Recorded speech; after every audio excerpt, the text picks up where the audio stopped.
Gurubhyo Namaha. Om. 19th mantra we have seen.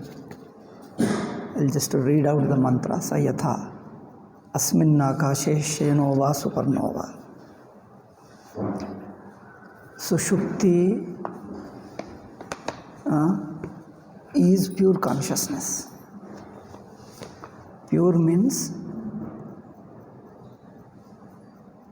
unmixed with anything else. There is nothing other than consciousness.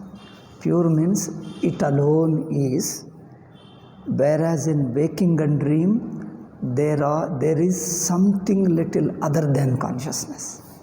But here nothing else is other than oneself. It's a very strange see. Vedanta means observing our own experiences, probing little more deeply into them, investigating and discover a new fact. New means unknown to us, but it is there already.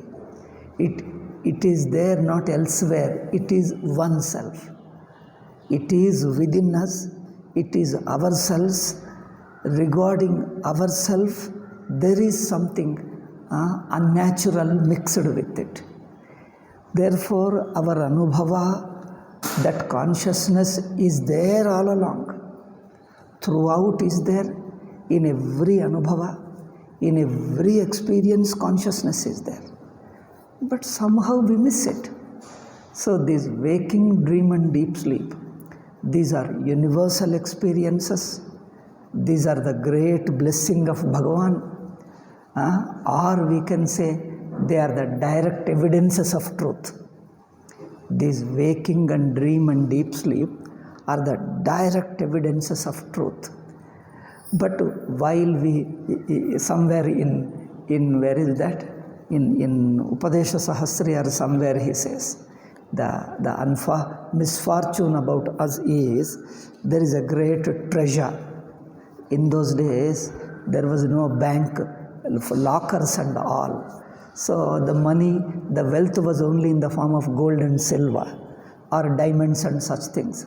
Where would they keep? There were no cement walls in those days, only mud walls. So they would bury it under the ground and nobody would know. Because where we have buried, nobody would know, only that person knows. Or whomever he reveals, his son or grandson, to him alone he would reveal, here I have buried it, you dig it and you will find it. So the big treasure is buried under you, where you are sitting. Every day you are sitting there, sleeping there, taking food. Right under you the treasure is there, but you live as a poor man without knowing it. You live like a poor man. Oh, I am very poor, I have no money, how am I to live and all that. But right under your feet is the wealth. But you can't understand. Similar is our situation. Right in us, in waking, dream and deep sleep, right in these experiences, nobody has hidden. Nobody has kept the truth away from you. Still we miss it. This is a very strange thing. Pashyannapi na pashyati mudha. There is in Bhaja Govindam, there is one shloka like this. Pashyannapi na pashyati. The expression is beautiful. Although seeing, he doesn't see. Pashyannapi na pashyati. That Sanskrit expression, Bhaja Govinda Stotram, is very beautiful. Pashyannapi na pashyati. Although he sees it, he doesn't see. What does it mean? We have been seeing it, yet we miss it. You miss it not by closing your eyes. Strange thing. If you miss it because you closed your eyes, we can understand. You miss it because you are looking elsewhere, we can understand. You have not closed your eyes. You are looking at the same thing and you are looking for it and you are seeing it. Yet you are searching for it and don't find it. What? Which you are seeing right in front of you. What a strange thing. You are seeing it every moment, every experience, you can never miss it. You have been seeing it every moment. Yet you feel that you are searching for it, yet you have not yet found. What? It is something like, I have been searching for this pen, I have not found out this pen. If somebody says, what do you understand? You show the pen right in front of hold it right in your hand and say that this is the pen I am searching for, I have not found it yet. I have not found it yet. What? Which you are showing it right now. It is something like calling a person.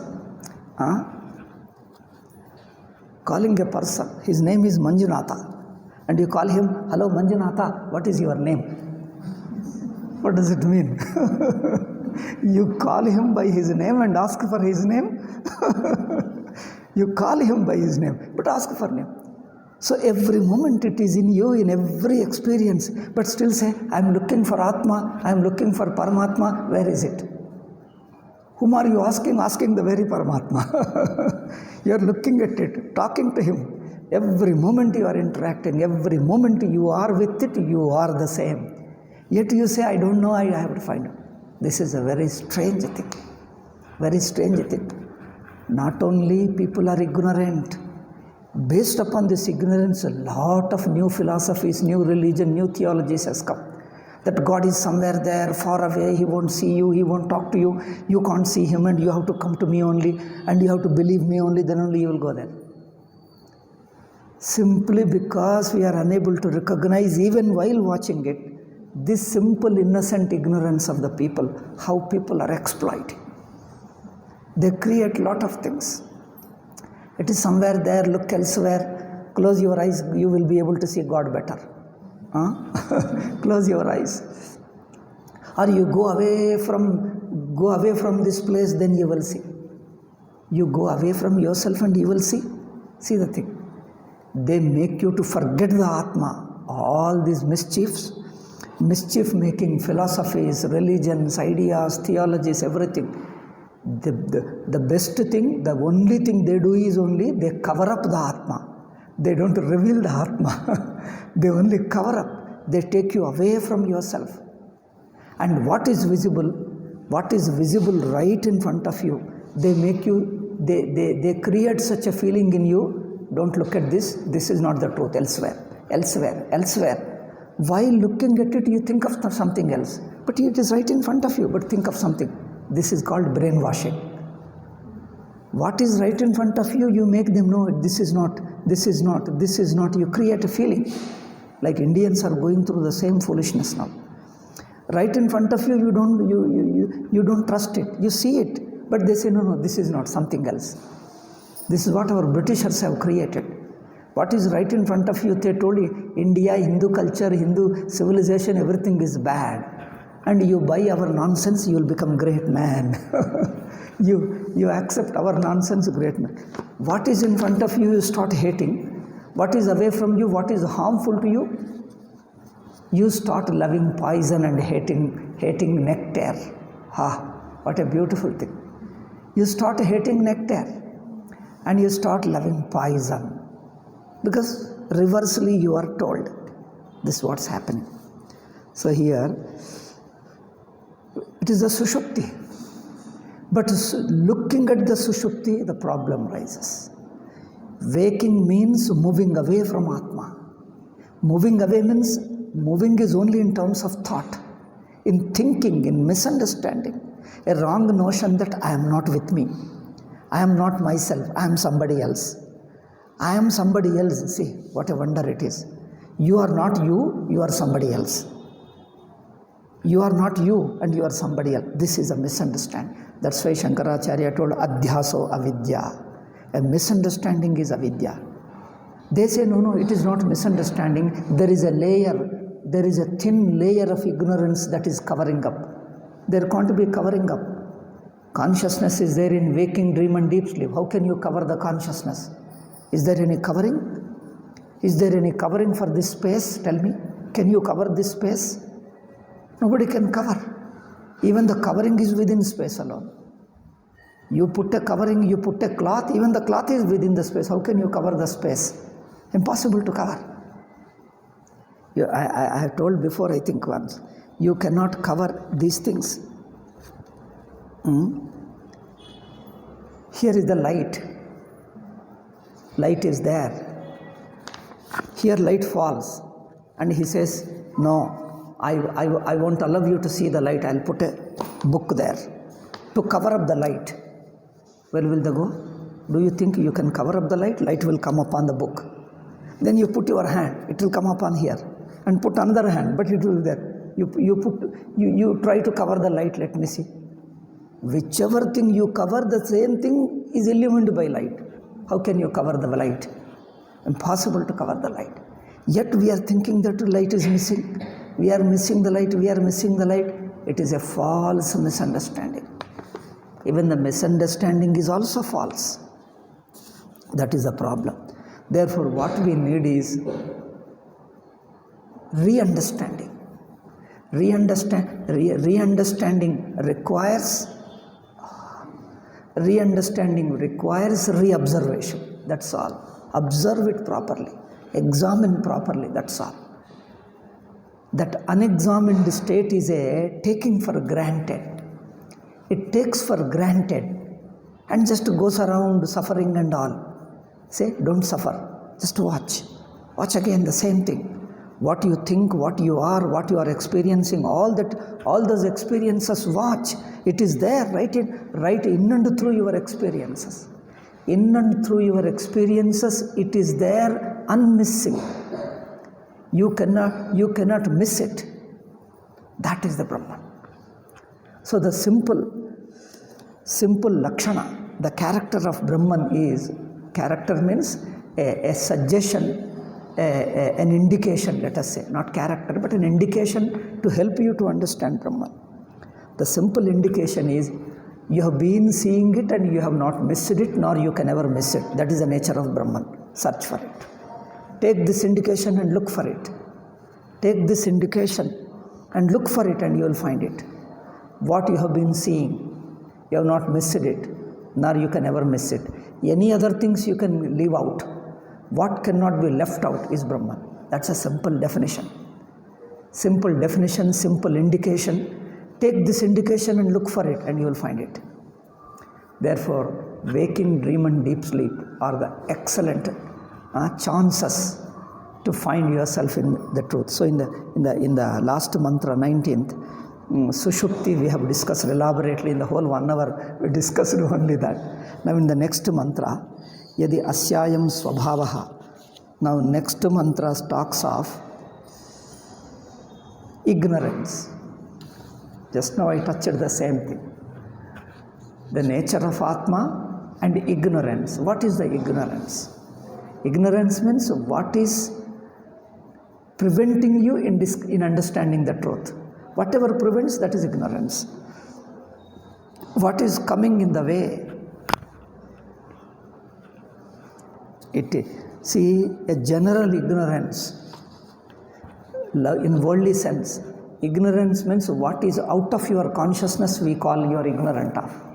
Your ignorance means it is out of your consciousness. It is away from you. That is ignorance. But Brahman is not away from you. It is not out of your consciousness.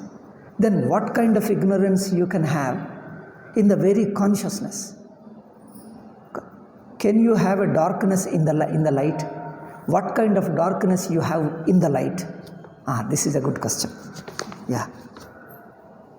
There can be darkness elsewhere, but in the light you have a darkness. Darkness in the light? This is the strange thing I have never heard. You don't have to hear. It is right our experience. There is a darkness in the light. How can there be darkness in the light? Don't go by logic. How can there be? No, you want me to prove logically? Leave aside your logic. Vedanta is not logic. Directly experience. They say, how can means you are looking for argument. We don't want argument. Look at the facts. Facts, face the facts. That alone is the only way. There is a darkness in the light. Darkness in the light, yes. Sun has risen. When he is a tender sun, Bala Surya, means a baby sun. I don't know, do you have such an expression? In Indian languages we call baby sun. Sun is a baby, is a bright. With our bare eyes, without any lens or without any, what you call, telescope or anything, we can see the sun. Comfortably we can see without any strain on your eyes. Because he is very tender light. Sun is tender at the time of rising, but when it comes up in the middle of the sky, comes to the middle of the sky, can you see the sun? You try to see? Oh, you are unable to see. Even forcibly try to see for a few seconds, not even, yes, with children we do all kinds of experiments like this. You try to see for 1 or 2 seconds. Do you know what do you see? Do you see the sun? You see the darkness. Have you tried? You see the darkness. It is so bright light that your eyes get closed and you will see only darkness. If the bright, sometimes you put a floodlight. Not in those days. In the beginning when the videos came, now the cell phones have come, it is easy to record. In the beginning when videographing came, they would put a floodlight. In certain public program, they put such a floodlight. I think film actors are used to such light, but we are not used to it. They put the floodlight on your face, you cannot see anything there. And they say, come on, start speaking. You put a floodlight on my face, how can I see? They say, no, but we have to record like this only. Unless you put a big floodlight, it is small, but it brings a lot of light on you. Unless you put a floodlight, the recording won't come well. In those days it was like that. Now our cell phone can catch anything from such a distance. It is easy, comfortable. So in that floodlight you can't see anything, you will see only darkness.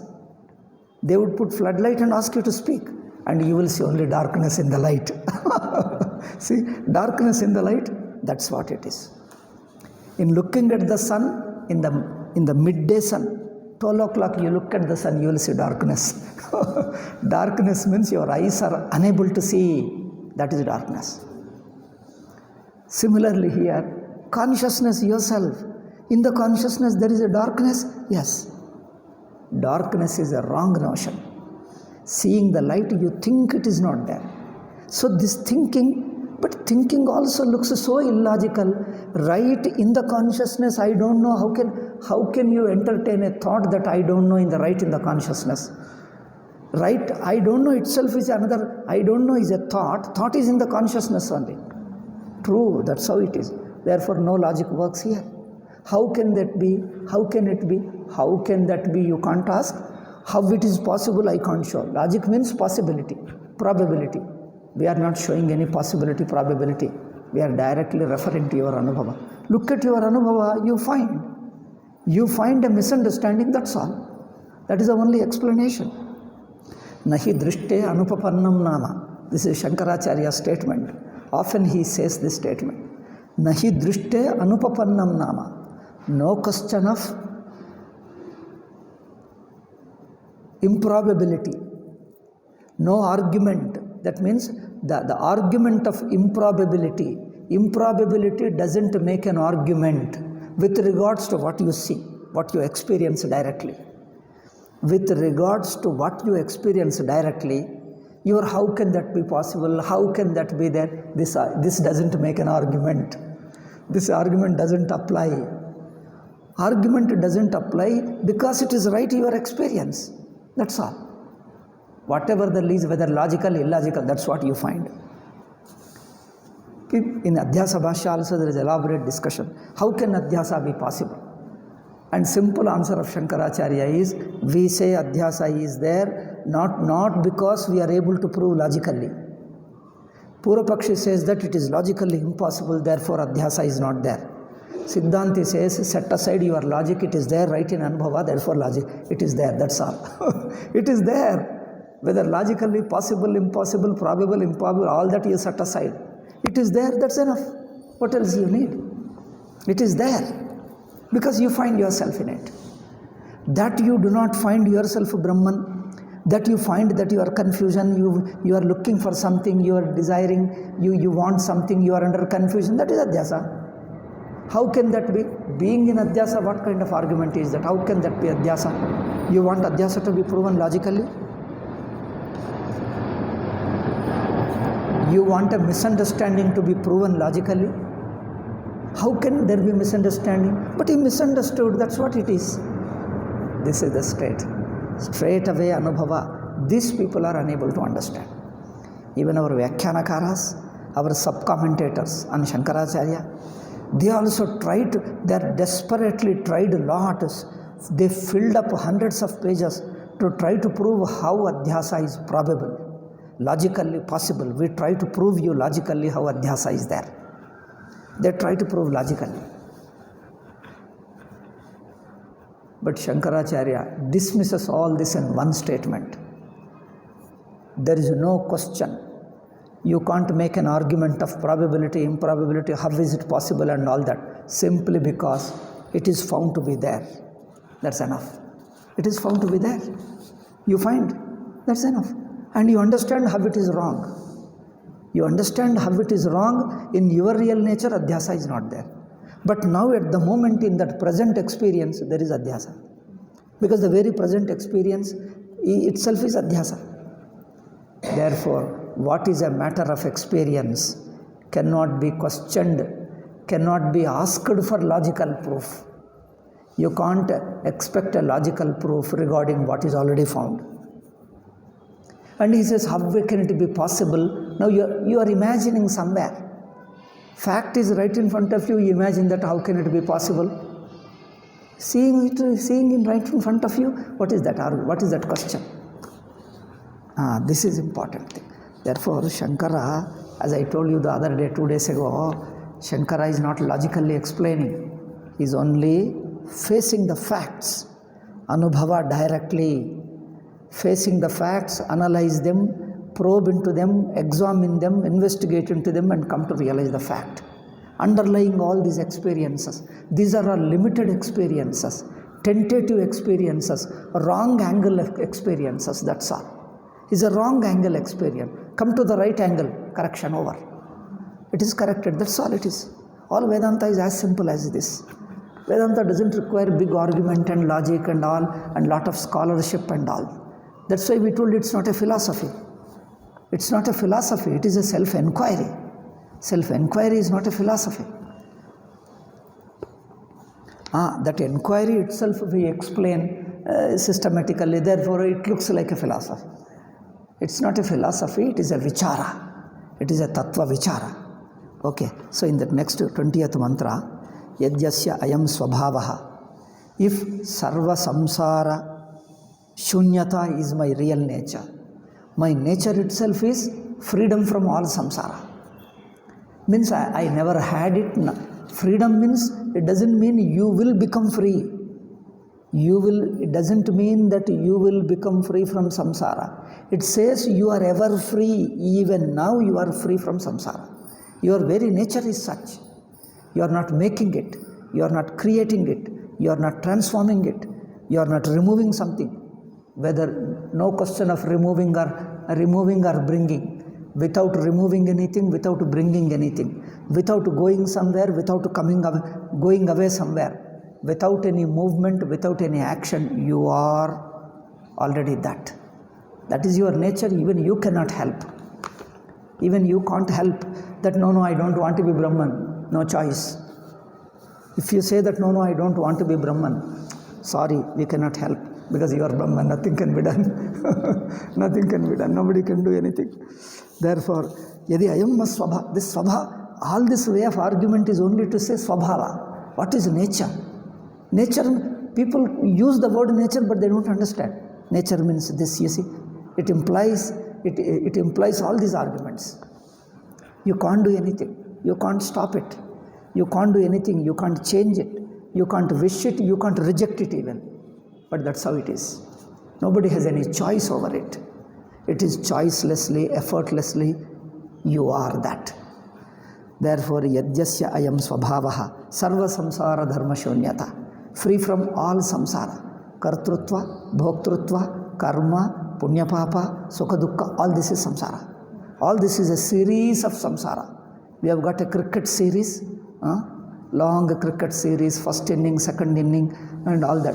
Matches, cricket matches. Similarly, all this is a samsara matches, series of matches we go through. Yadyasyayam swabhavaha sarva samsara dharma shunyata paropadi nimittam chasya. And this samsara is not intrinsic to it. It is not its nature, means it is due to some alien factor. It is just alien to it, that's all it means. Paropadi nimittam, is a technical word. Sometimes these people try to literally translate paropadi nimittam, para upadi nimittam. You translate this long samasa of 3 words, in the translation the idea is something else. Simply say it is alien to you. One word translation is samsara is not your nature, it is alien to you. That's all. All this big translation in Sanskrit has its own idiomatic expression. Paropadi nimittam, that's an idiom. But if you're translating literally all that, it becomes complicated. You miss the idea. Paropadi nimittam, it is alien. Sometimes English has got a very cryptic words. One word explains a lot of things. Alien, that's enough. Paropadi nimittam, alien. So paropadi nimittam cha asya samsara dharmatvam. That the samsara is alien to you. It's not intrinsic to you. Yan nimittam chasya paropadi kritam samsarada. Then why this alien? Alien also, why do I find the alien thing upon me, within me, which I am not, which is not me? Why do I find what is not in me, what is not me, with me? I don't know, do you understand it? Why do I find what is not me, as with me? Why do I find what is not me, with me? Because ignorance. Therefore, Paropadikrutam samsara dharmitvam. Therefore, one should not do literal translation. Take an idea, it's better. Simply taking the idea is better. Literal translation complicates it. So, yen nimittam chasya paropadikrutam samsara dharmitvam. What is that reason? Owing to what you find this samsara, alienness? Why do you find this alienness? Is it simply due to ignorance? Ignorance, tasya avidya. Now next question, ignorance you told. Ignorance means just not understanding or misunderstanding. It's a wrong understanding that you find there is a alien samsara, though it is not there, still you find it. You find because it's a misunderstanding.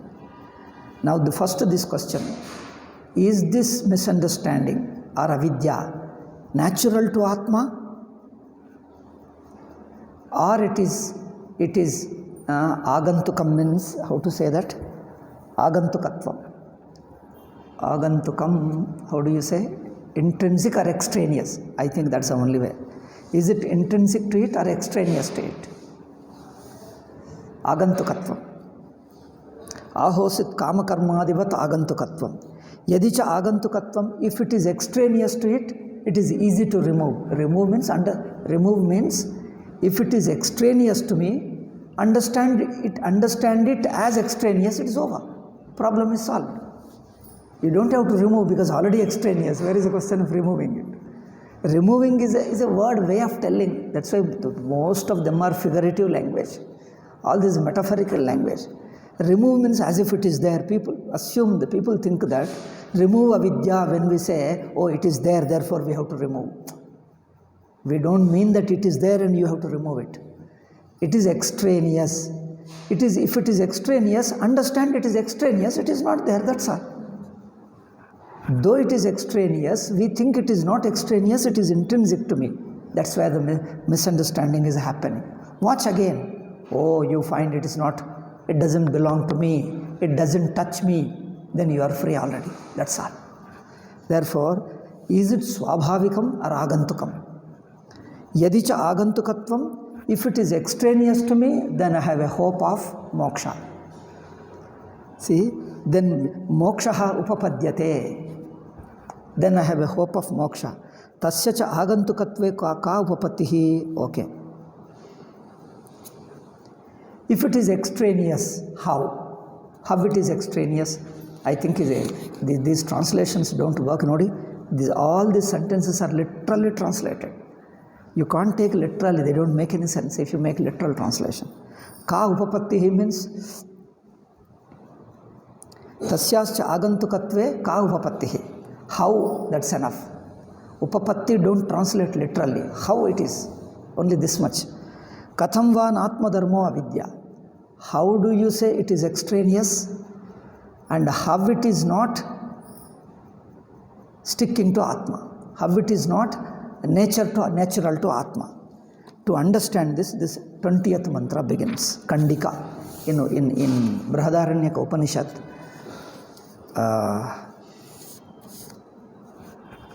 is a prose. It is not a poem. It is not a shloka form. There are a few quotes, a few shlokas. But mainly, whole Bruhadaranyaka consists of prose only. Each mantra is a big prose. You can call them like a paragraph or a passage or a paragraph. Therefore, in Sanskrit, they call them kandika. A paragraph means a kind of kandika. Kandika is a paragraph. It's just like one paragraph. Sometimes not even paragraph, sometimes 2 or 3 paragraphs put together. You may call one passage. So each mantra is like a passage, kandika. Okay, tava asyaita ita namanadyo yatha kesha sahasrada bhinnastavad nimnatishtanti. This again is a waking standpoint explanation. Explaining everything from waking. Bruhadaranyaka creates more problem for me. Mandukya is easy to teach. Bruhadaranyaka Chandaka is very difficult to teach. You talk from outside standpoint.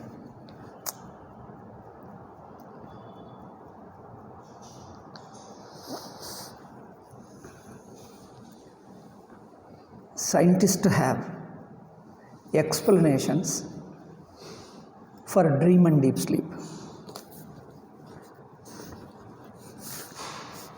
What is dream? You ask a scientist. He will explain in the bodily condition. This is what happens. Brain, this happens in your brain, this happens in your eyes, this happens in these things. Then that is called a state of sleep. How are you defining the sleep? Through the condition of the body? Through the condition of the body, he is defining the sleep, isn't it? But there again in sleep, there are 2 states. One is a dream, another is a dreamless sleep. Dreamless sleep is deep sleep. So they say, what is dream? Rapid eye movement. Okay, REM. REM means when a person is sleeping, this eyeball keeps on moving, they say, if you are dreaming. That is an parapratyaksha, we call in Sanskrit. It is an outsider sees it, not me. When I am dreaming, do I see my eyes are moving in my dream? It is outsider, another doctor sees when I am sleeping, somebody else. This is a waking standpoint. So from the waking standpoint, they define what is a state of dream, what is a state of deep sleep. Similarly, our Ayurveda Shastra also, our Ayurveda Shastra explains during dream what happens. Where does the Atma exist in dream? Where does Atma exist in deep sleep? They say Atma among the nerves. In the nerves in the brain, certain parts of the body, Atma means your consciousness, goes and lives there in certain part of the body. In dream in certain parts, in deep sleep in certain parts. Nadi Puritat Nadi. Puritat, not in this, I don't know, I think elsewhere it is told.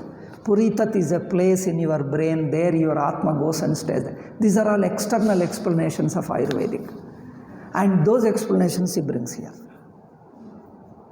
Now we have to explain that Ayurvedic concept. He says there is a nadi. Nadi means a certain nerve. Hita namanadyaha. There are certain nadis and they have given the names to them. Hita. Hita is a name of a nerve. Not single nerve, certain set of nerves. Hita namanadyaha. But how are they? They are so thin. These are all external things. It's Ayurveda we are studying, I have to explain. Anatomy we have to explain. But mantra is there, I have to say. Keshaha sahasrada bhinnaha. How thin, how fine they are. The nadi nerves are very fine nerves. How fine? This hair we know. Hair itself is very fine, very thin. Single hair I think very difficult to see. But if you take a hair and longitude means in long, in lengthwise, you cut it lengthwise 1,000 times. Hair you cut 1,000th part. How thin it is? So thin is this nadi in our body. See, yatha keshaha sahasrada bhinnaha. Just as this, take a hair, one single hair, and cut it lengthwise into 1,000 parts. How thin, how fine is that 1,000th part? So thin is this Hitanama Nadi in your body. There, not only the Nadi is so thin, in such a thin, fine nerve, in that there are certain liquids. I don't know, nervous fluids. Liquids means certain fluids, nervous fluids. So they are Shukla, Neela, Pingala, Harita, Lohita. 5 colors. Shukla, white, Neela, blue, Pingala, Harita, green, Lohita, red. Pingala is a kind of a, a kind of a brown, let us say. A kind of a brown, Pingala. Pingala, Haritasya, Lohitasya, these are colors. In Ayurveda, Vata, Pitta, Kapha. Vata, Pitta, Kapha indicate some kind of colors. So in Vata, you find some fluid, colored fluid, Pitta, another colored fluid, and then Kapha, another colored fluid. So some kind of, and then the other 2 here, 5 colors he is mentioning. Other 2 are only combinations. 3 are the main, other 2 are combination of those colors. As a result of combination, so in those nerves, fine nerves, there are these colored fluids.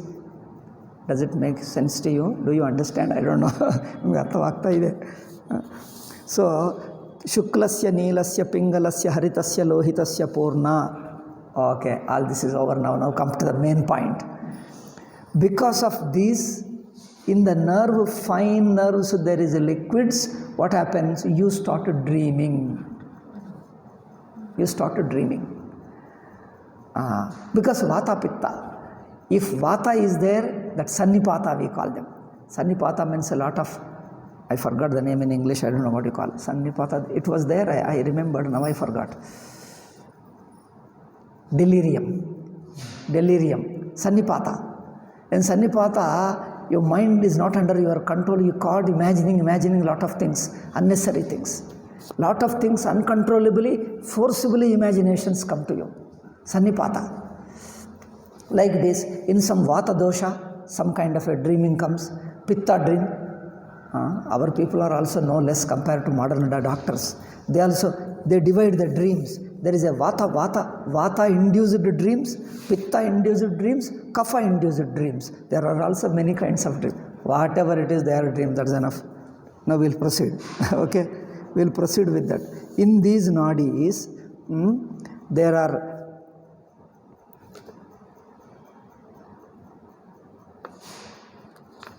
linga. This linga sharira, human mind. Linga sharira, human mind exists in these thin nadis. So whichever nadi it goes, according to that nadi, that kind of imaginations appear in you. Okay. Uchchavacha samsara dharman anubhavataha. Therefore, he starts seeing high and low, various objects, various experiences in his dream. Okay. Nadigata rasopadi samsarga vashat. Modern research scholar, this is useful. In Vedanta, lot of where the waking is, dream is, where the nerve is, all that thing, those who are interested, they can study. We leave it to them. It is their topic. Why should we discuss? We leave them. So, Sukshmatvat Swacham Spatika Manikalpam Nadigata Rasopadi Samsargavashat Dharma Dharma Preritodbhuta Vritti Vishesham Striratahastyadhyakara Visheshair Vasanabir Pratyabhasate. He starts seeing many things. In short, he dreams. That's all. Leave out all these things. It implies that you dream. In dream, what do you see? Gnanti iva atraitam gnanti iva. In dream, you are running. In Pitta, in Vata, do you know? People dream as if you are flying in air.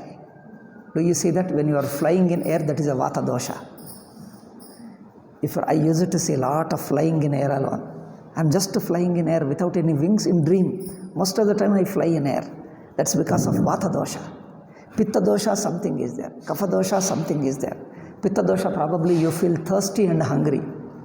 Due to Pitta dosha, you feel hungry in dream. Though you have taken food in waking state. In dream, you feel you are hungry, it is a Pitta dosha. Like Kapha dosha, something else. Like that, the dreams come. So anyway, different kinds of dreams you have. That's idea. Remaining you leave it, unnecessary. So one is gnanti iva, as if somebody is killing you. Jinanti iva, somebody is forcibly controlling you. Jinanti iva. And then avidya vasanodbhava nimittam bhranti matram. All this is simply bhranti. Means bhranti means what? What is not really there but appears as if it is there. It is a wrong notion. Wrong means what is wrong? Not true to the reality. Really it is not there, but you have a feeling, you have a notion, you have an experience. That's what is bhranti. Without really being there, you have an experience of it, is called bhranti. That's all. Therefore, another thing is hastiva vichayati. Again and again and again. Yajnavalkya belongs to where? Nepal. Were there elephants in Nepal? Yajnavalkya is teaching Janaka. Probably there were elephants even in Bihar and all over India there might have been. He says, in their dreams they see elephants. I think I have never seen an elephant in my dream. Did I see? I should recall. Yeah, I have seen, correct. I have seen elephants also in my dream. So, hastiva vichayati. As if elephant is chasing you. Vichayayati, chasing you. Dhavati, vidravayati, dhavayati, chasing you and you are running. Gartameva patati, as if you are falling into a ditch.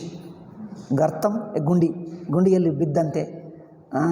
ಅದು ಏನದು ಆನೆ ನಮ್ಮನ್ನು ಏನು ಮಾಡ್ತದೆ ಏನು ಹೇಳ್ತಾರೋ chasing I know English word anyway chasing elephant is chasing you as if you are fallen into a ditch ಜೀರ್ಣ ಕೂಪಾದಿಕಮಿವ ಪತಂತಂ all such things you come to experience what do you call them when you wake up where do you find in the ditch or do you find on your bed ನೀವು ಎದ್ದರೆ ಗುಂಡಿಯಲ್ಲಿರ್ತೀಯಾ ಹಾಸಿಗೆ ಮೇಲೆ ಇರ್ತೀಯಾ When you wake up, do you find yourself in a ditch or you find on your bed? That means falling in a bed, falling into a ditch is a false. It's not true. It's only a thought. Similarly, all this is samsara, is due to bhranti like this. Okay. Kimbahuna, whatever you see in the waking, yadeva jagrad bhayam pashyati tadatra vidyaya manyate. Not only in dream, even the waking is also same like a dream. Waking also same bhranti like a dream. Is it in any way different? Is the waking any way different from dream? Tadeva bhayarupam atrasmin swapne vinaiva hastyadi rupam bhayam avidya vasanaya mrishaiva udbhataya manyate. Sometimes when you are in a good mood, good dream, atha yatra deva iva raja iva ahame vedam sarvamasmiti manyate. Or sometimes he thinks that I am everything, I am a king and I am happy. Now elephant is not chasing me, I am riding the elephant. I am sitting upon the elephant and riding comfortably, happily. So sometimes you see that. Okay. Rajyasto abhishiktaha swapnepi rajaham iti manyate rajavasana vasita. Evam atyanta prakshiyamana vidya udbhutacha vidya sarvatma vishaya yada. So this is avidya, this is vidya. When you see that you are suffering, you are dreaming, all this thing is avidya. Or when you see that you are happy, you are not suffering anything, that is vidya. Ahame vedam sarvamiti. I am all this dream. When you wake up from the dream, you understand all this dream is me, then that is vidya. Okay.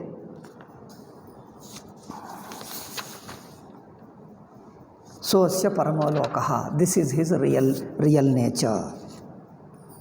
Explained, that's all. What is vidya? Vidya is explained.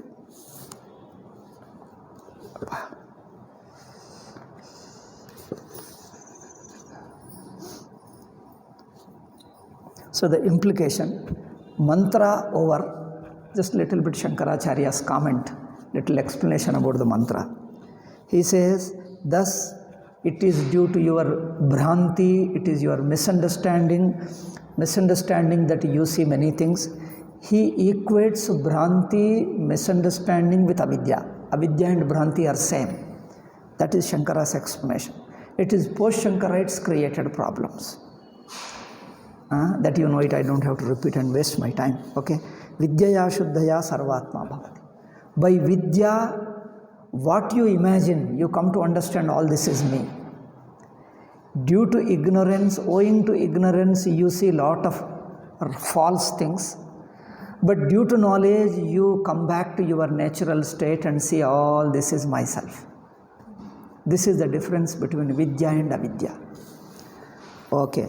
Samastastu sankuto vidyate yena viruddheta virodha bhave kena hanyate jiyate vichhadyateva. Now, thus, what is the nature of avidya is explained. Ataha idam avidyayaha satatvam uktam bhavati. The nature of avidya is thus explained. What is that? Sarvatmanam santam. Being Sarvatma. Sarvatma means everything is Atma. Atma is Sarvatma. You don't have to say Sarvatma. Atma is Sarvatma. Sarvatmanam santam. When you are everything, there is nothing other than you. When that being the fact, you think that I am a limited being and there is something other than me.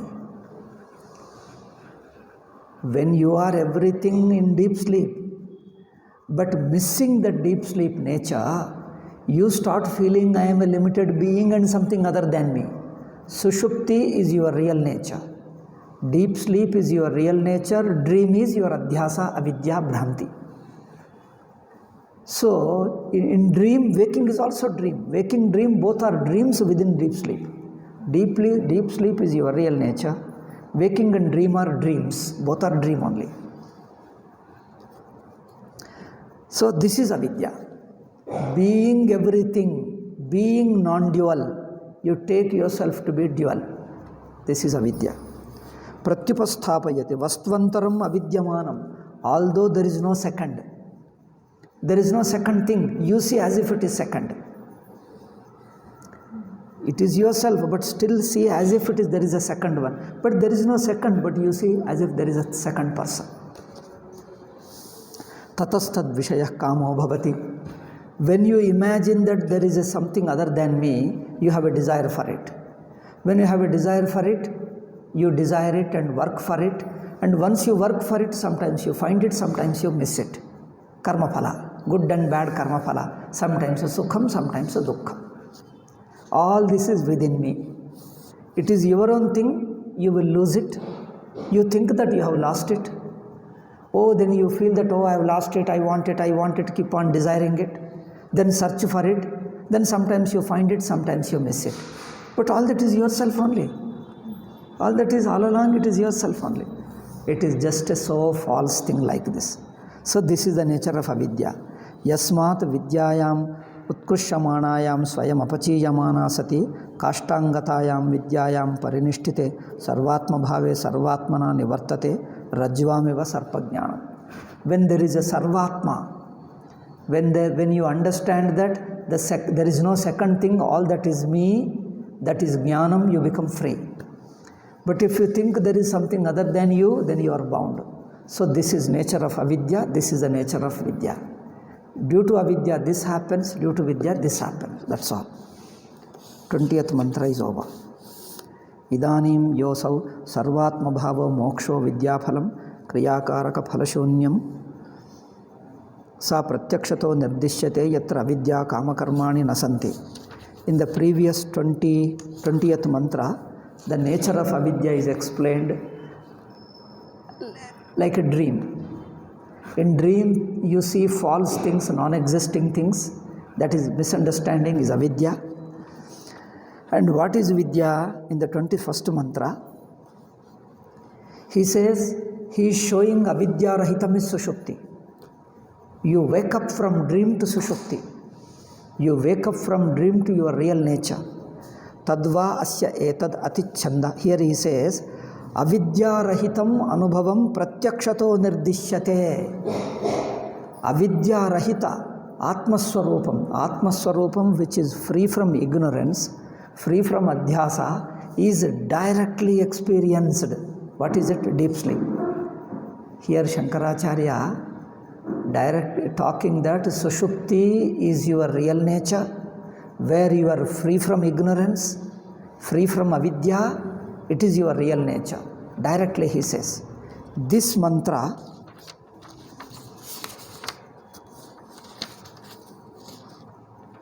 no, already in the 19th mantra onward, 19th mantra onward, 18, 19, 20, 21, and even 22. These mantras have become very difficult for post-Shankarites. Shankara has been openly telling Sushupti is your real nature, free from ignorance. Free from ignorance, it is you. It is not a state where you go into. When you leave out everything, you alone remain. When you give up everything, you remain yourself. That is your real nature. So you are not going elsewhere.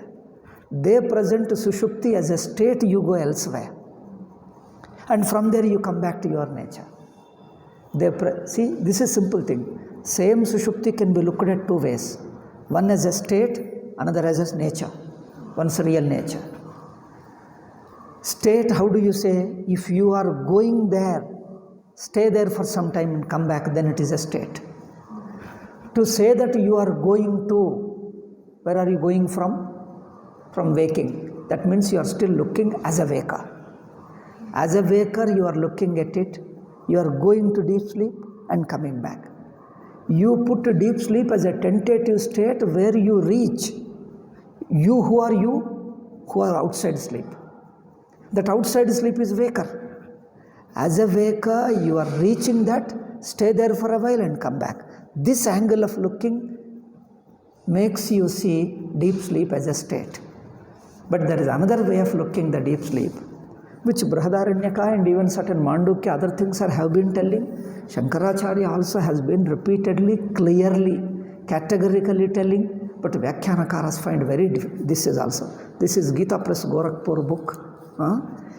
I tell you how many places? 1, 2, 3, 4, 5, 6. 6 places he adds footnotes. 6 places Shankaracharya clearly is telling 6, why 6, 7, 8 places. In 8 places he is telling this is your real nature, Sushupti, free from ignorance. It is directly the Brahma, Atma, he has been telling. These 6 places, this person adds footnotes. No, don't think that Sushupti is Brahman. It is only an example. But there is avidya very much, ignorance is there. It is not your real nature. It is only a tentative state. But there is an avidya, a layer of avidya, layer of ignorance is there. You stay there for a while and come back. Therefore, what is a tentative state? How can that be Brahman? These keep on arguing. This they add in this even Hindi book. 6 places, 7 places he adds footnotes. He is telling that he is denying. Don't think, though Shankaracharya says it is not true, don't think. This is commentator. Sanskrit commentator Anandagiri also does the same thing. He follows same Anandagiri. Where Upanishad says directly, Shankaracharya says directly, and somehow the tradition is lost. The tradition is lost. These people started looking at Sushupti from the waking standpoint and said that is the only standpoint. No other standpoint exists. Because some guru is required to help you to look at Sushupti as you are in Sushupti, not from the waking. This somebody has to point out. Some guru has to show you. That guru somewhere is missing.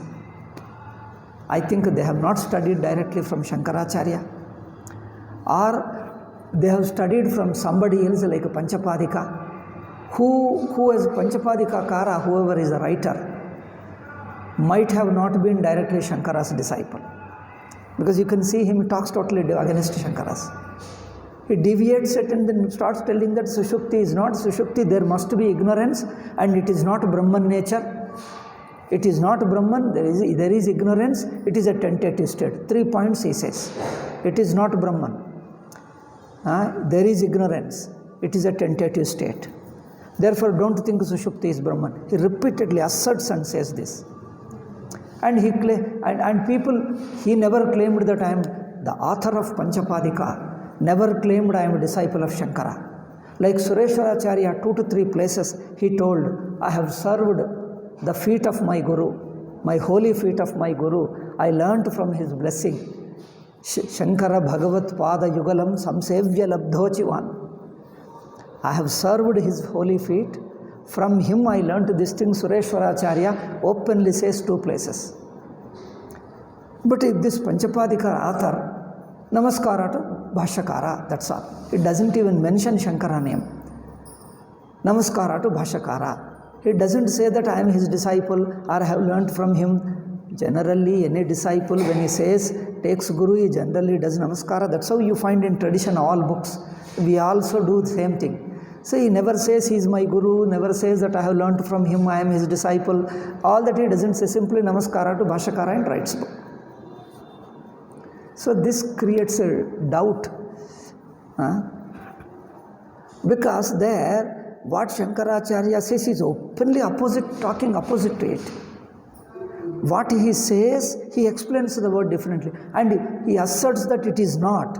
Sushupti is not Brahma. But here he says, avidya rahitam pratyakshataha nirdishyate. Then people, these Vyakhyanakaras, commentators say, Sushupti is taken as an illustration, drishtanta.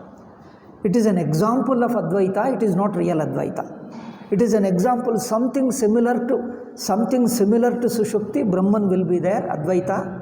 Advaita will come later, it is not in Anubhava now. It is in nobody's Anubhava now. Advaita Anubhava will come. So Sushupti is a near Advaita. Very close to Advaita, but not exactly Advaita. Therefore, it serves as a drishtanta, serves as an example. This is what Vyakhyanakara says. Here he says, Sa pratyakshato nirdishyate yatya avidya kama karmani nasanti. Where there is no avidya, that state of non-duality is directly pointed out. This is what Shankara's statement. Directly means immediately, as an immediate experience. Shankara says it is free from ignorance. It is a direct experience of everybody. This experience is pointed out in this mantra. Immediately Anandagiri says, no, it is not direct experience. There is avidya, it is not free from avidya. He says, free from avidya, Shankaracharya says. Anandagiri immediately says, no, it is not free from avidya. Avidya is there. But why don't we find if avidya is there? You find it after waking up, therefore, you must imagine that it must have been there in deep sleep. This is the explanation he gives. And this explanation has become a standard explanation in all post-Shankarite literature. All traditions, same thing they repeat it. This is what Swamiji told. Open statements of Shankara, you cover up, you distort, you add something else. He says it is free from ignorance, direct non-duality is a direct experience. He says, no, it is only an example, it is only a close to Advaitam, it is not Advaitam. There avidya is there, it is not direct experience of Advaita, because there is ignorance. This is what they explain. Means they are openly rejecting Shankara's words and explaining. This is what Swamiji pointed out. They all are angry. He is an untraditional man. Swamiji, Sachidananda Swamiji, according to them, has no tradition. No tradition means he doesn't have a guru. He teaches that Sushupti is not Advaita. Sushupti, there is avidya. But his guru didn't say that. Krishna Swami Iyer was his guru. He had got many gurus, but one of them was Krishna Swami Iyer. This is the problem. Open statement of Shankara, they distort, they deny the very statement and write commentary opposite to it. But Shankaracharya says there is no avidya, and he says avidya is there. It doesn't mean Bhashyakara Shankaracharya, see commentator says, he doesn't mean that there is no avidya. It only means the world is not appearing, that's all he says. So avidya is there very much, because after waking up you find that you are still ignorant. Therefore, Sushupti also avidya is there. Though Bhashyakara says avidya is not there, we have to accept that avidya is there. This is the commentary, isn't it?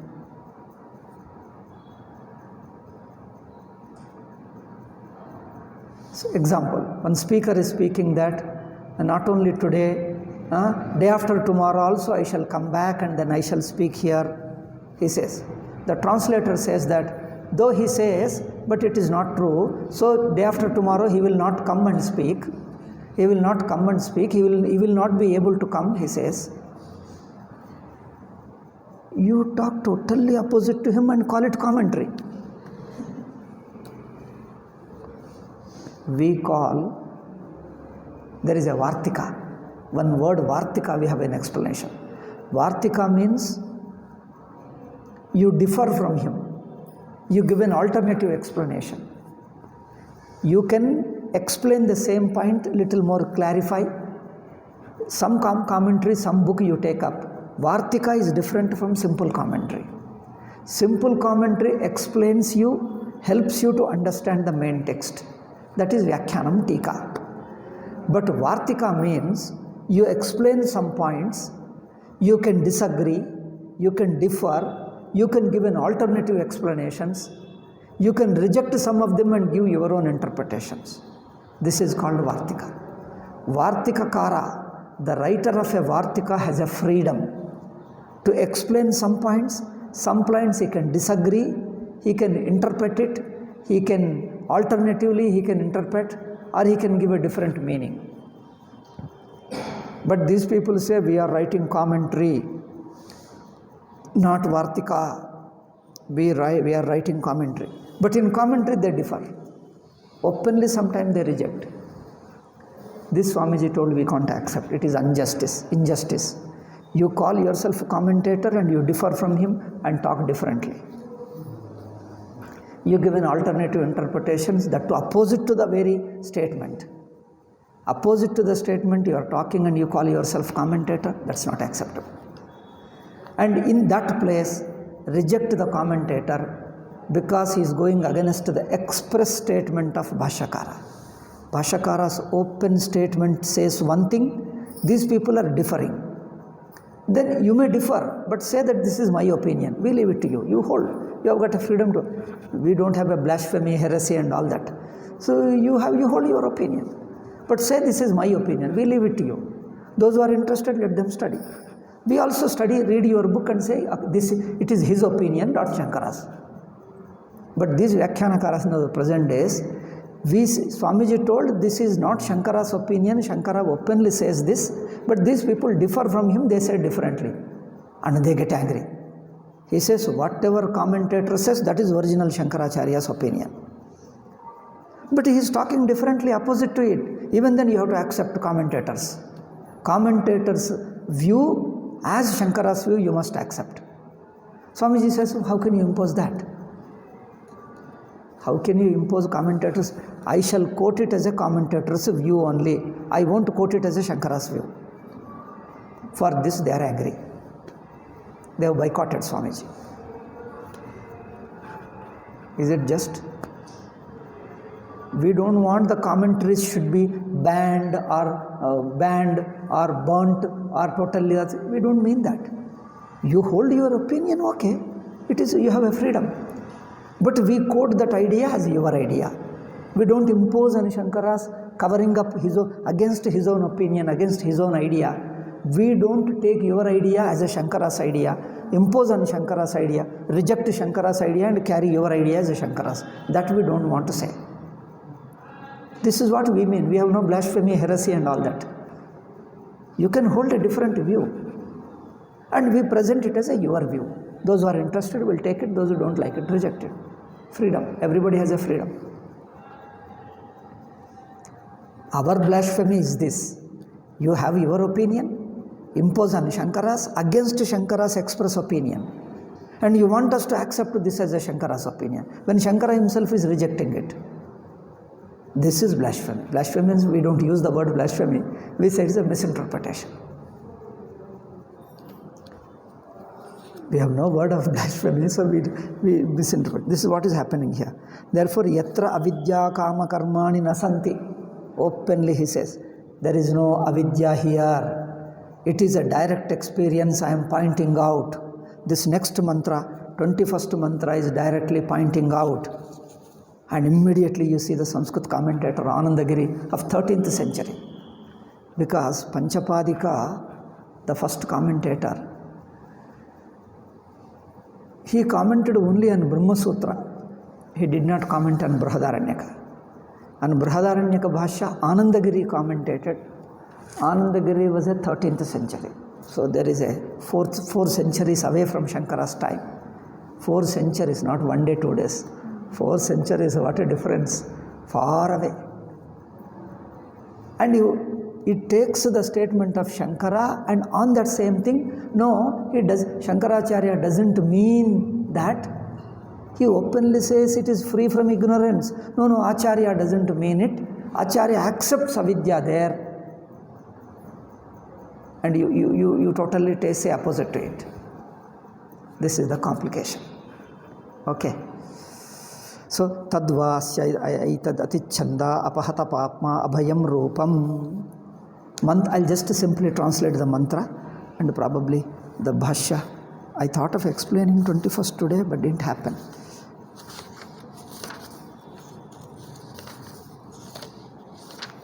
Thereafter Sushupti only. I think it's enough. We can do tomorrow. Just basic mantra I translate first.